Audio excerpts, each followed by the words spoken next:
Hi learners, welcome back to our journey through English history. This is the 9th video in the series on the history of English literature, where we will dive into the Restoration period in England.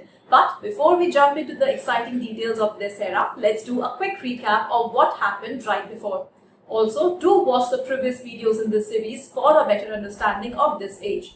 So, to catch you up of what happened up to now, after a long period of tension between the monarchy and the parliament, England went through the English Civil War.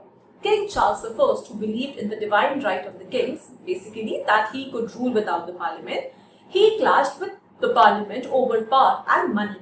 After a series of battles between the royalists who supported the king and the parliamentarians who wanted to limit the king's power, Charles I was captured, put on trial and executed in 1649. This was a huge moment in English history because it was the first time a reigning monarch was executed by his own people. Following his death, England was declared a Commonwealth and was ruled by Oliver Cromwell as the Lord Protector. He led with strict Puritan values, closing theatres and banning celebrations. After Cromwell's death, his son Richard took over, but things quickly fell apart, and by 1660, the country was ready for a change. That's when we entered the Restoration period. Alright, now that we are up to speed, let's talk about the Restoration. The year is 1660, and the English people have had enough of military rule, strict Puritan laws, and political instability. They wanted their monarchy back, but without the same problems that had led to the English Civil War. This set the stage for the return of King Charles II, the son of Charles I. Sounds like the Lord of the Rings title, doesn't it? The Return of the King. Jokes apart. So, after living in exile in France and the Netherlands for years, Charles II was invited back to England by the Parliament. On May 29, 1660, he made this grand return to London where cheering crowds greeted him. This event, known as the Restoration, marked the official return of the monarchy and people were eager for a fresh start. While Charles II's return was a joyful moment for many, his reign was not without its challenges. Let's go through some of the major events that defined his time on the throne. One of the first major crises that Charles II had to deal with was the Great Plague of London in 1665. This was a horrific outbreak of the bubonic plague that killed about 1 lakh people, roughly a quarter of London's population. It was one of the last big plague outbreaks in England and caused widespread panic and death. People did not know how to stop it, and it spread quickly due to the poor sanitation and overcrowded living conditions in the city. As if the plague was not bad enough, just a year later in 1666, London was hit by another disaster, the Great Fire of London. The fire started on September 2nd. It went on for 4 days. The fire destroyed much of central London, including more than 80 churches, about 13,000 houses and important buildings like St. Paul's Cathedral. Although the fire caused massive destruction, it also helped kill off many of the rats and fleas that had been spreading the plague, which in a strange kind of a way brought some relief from the disease. During the Charles II's reign, England was also involved in several wars with the Dutch. These wars, known as the Anglo-Dutch Wars, were mainly about trade and naval dominance. Charles II's reign was not just about these natural disasters and wars, it also saw its own fair share of political drama. One of the most famous incidents was the Popish Plot in 1678. So there was a man named Titus Oates who falsely claimed that there was a Catholic conspiracy to assassinate Charles II and replace him with his Catholic brother, James, the Duke of York. This led to widespread anti-Catholic hysteria in England, and many innocent people were accused of being part of this plot. This hysteria fueled the Exclusion Crisis, a political movement to prevent James from becoming king because of his Catholic faith. Some members of the parliament wanted to pass laws that would exclude him from the line of succession. However, the crisis eventually calmed down and James remained Charles's heir, though the issue of religion would resurface soon after. In 1685, Charles II died and his brother James II took the throne. James was openly Catholic, and this worried many of his Protestant subjects. Many people feared that James's Catholicism would return of a Catholic dominance in England, which had been a Protestant country since the reign of Henry VIII. things came to a head in 1688 with the birth of James II's Catholic son.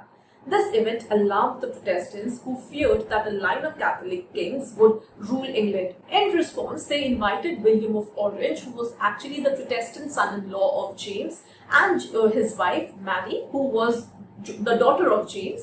So they invited them to take the throne. This event, known as the Glorious Revolution. Why is it known so? Because it was largely a bloodless coup. James II fled to France, and William and Mary were crowned as co-monarchs in 1689.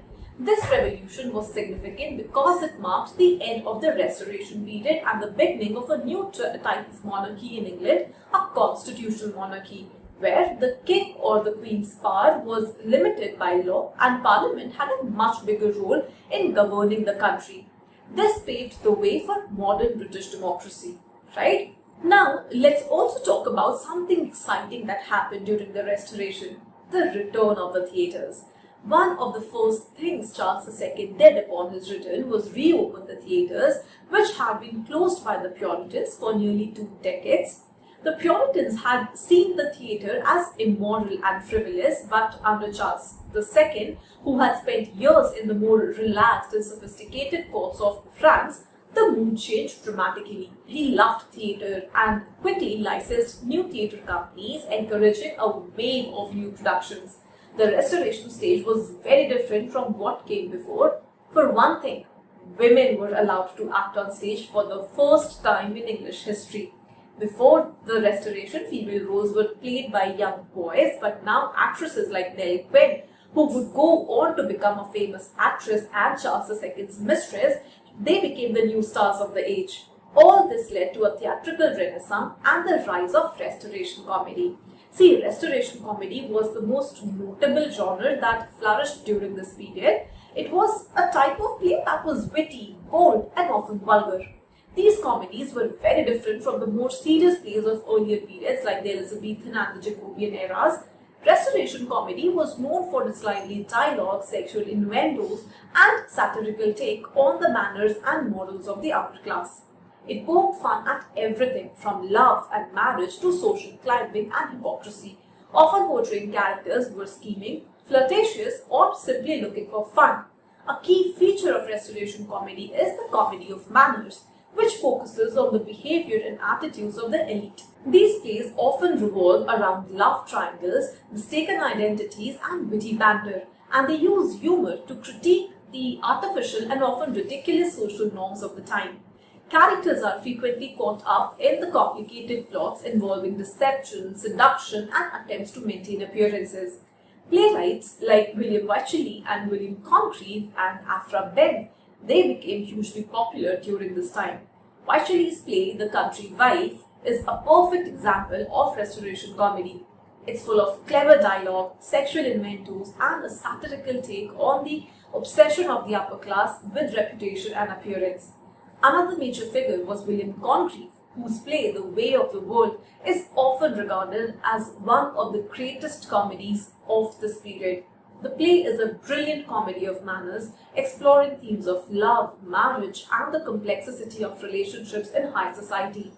Aphra Behn was another major figure during the Restoration. She was one of the first women in England to earn a living by writing, which was groundbreaking at the time. Her play, The Rover, is one of the best examples of Restoration comedy that blends humor, romance, and social critique. The play follows a group of Englishmen traveling through Italy during the carnival time and explores the issues of love, lust, and freedom with strong female characters who often outsmart the men. She also wrote a novel, Orinoco, which tells the story of an African prince who is enslaved and taken to Suriname. It explores themes like slavery, honor, and love, and is considered an important early work in the development of the novel. The Restoration was not just about the drama, it was also a time of great poetry. One of the most famous poets of this period was John Dryden. In his poem Absalom and Achitophel, Dryden used biblical allegory to comment on the exclusion crisis. We talked about this. The poem is a satire using the story of King David's rebellious son Absalom to parallel the political struggles in England. See, his works need to be studied in more depth since he is a highly influential figure from this era, I take up his works along with many others in my online course. If you're interested and want to not just speed up your preparations but also want to take it a notch higher, you can enroll in my online course where you will find everything that you need to study at one place. So that's a wrap on the restoration period. If you need more resources for your preparations, visit theankitajain.com and download my app for free access to study materials or enroll in my course for detailed guidance every step of the way. Join my Telegram channel for free PDFs and quizzes. Let's stay connected. For that, you can follow me on Instagram and Facebook for regular updates. If you have any questions, feel free to reach out directly. And before you leave, subscribe and ring that bell icon so you are always in the loop. Also, do let me know in the comments below how you are liking this particular series. Thanks a lot for watching and we'll meet soon in the next video.